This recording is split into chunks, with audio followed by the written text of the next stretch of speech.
வணக்கம் மக்களை. எஸ்ஆர்ஹெச்சுக்கும் டெல்லி கேபிட்டல்ஸுக்கும் இன்றைக்கி பலமான ஒரு ஆட்டமே நடைபெற்றது. இதில் முதல்ல களமிறங்கிய எஸ்ஆர்ஹெச் நிர்ணயிக்கப்பட்ட 20 ஓவரில் 242 ரன்களை குவித்திருக்காங்க. இதில் அபிஷேக் சர்மா இந்த ஐபிஎல் தொடரில் சிறப்பாக அவருடைய ஆட்டத்தை தொடங்கலை அப்படின்னு சொல்லலாம். ஆனால் இன்றைக்கி பார்த்திங்கன்னா டெல்லி கேபிட்டல்ஸோட பவுலிங்கை கதறவே விட்டுருக்காரு. 131 ரன்களை குவித்து டெல்லி கேபிட்டல்ஸுக்கு எதிராக மிகப்பெரிய அளவில் இலக்கை நிர்ணயித்தது அபிஷேக் சர்மா தான். அவரோட சேர்ந்து கிளாஸனும் ஒரு அபாரமான ஆட்டத்தை வெளிப்படுத்தி இருந்தார். 243 மிகப்பெரிய இலக்கு தான். 220 அடிச்சிட்டாலே அதை சேஸ் பண்ண இந்த ஐபிஎல் தொடரில் எந்த ஒரு அணியாலையும் முடியல.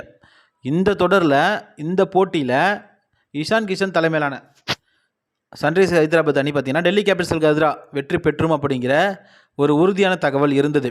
அதே போல் டெல்லி கேபிட்டல்ஸும் பார்த்திங்கன்னா நிர்ணயிக்கப்பட்ட அந்த 20 ஓவரில் 200 ரன்கள் மட்டுமே எடுத்து கிட்டத்தட்ட 42 ரன்கள் வித்தியாசத்தில் படுதோல்வி சந்தித்திருக்காங்க.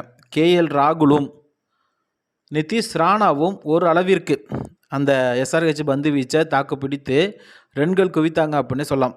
100 ரன் வரைக்கும் ஒரு விக்கெட் தான் இருந்துச்சு. 107வது ரனில் தான் கேஎல் ராகுல் அவுட் ஆக, அதை தொடர்ந்து நிதிஷ் ராணா அவுட் ஆக, அதை தொடர்ந்து டேவிட் பார்த்திங்கன்னா டெக்கோட் ஆகி அதிர்ச்சி கொடுத்தாரு. இதுதான் டெல்லி கேபிட்டல்ஸ் தோற்பதற்கு ஒரு முக்கியமான பாயிண்ட்டாக அமைந்தது. இதனால் இந்த தோல்வியை தழுவியிருக்காங்க டெல்லி கேபிட்டல்ஸ். சன்ரைஸ் ஹைதராபாத் அபாரமான வெற்றியை பெற்று புள்ளி பட்டியலில் தற்போது முன்னேறியும் இருக்காங்க. இது போன்ற கிரிக்கெட் தகவல்களை உடனுக்குடன் தெரிந்து கொள்ள நம்ம சேனலை மறக்காமல் சப்ஸ்கிரைப் பண்ணிவிடுங்க. நன்றி.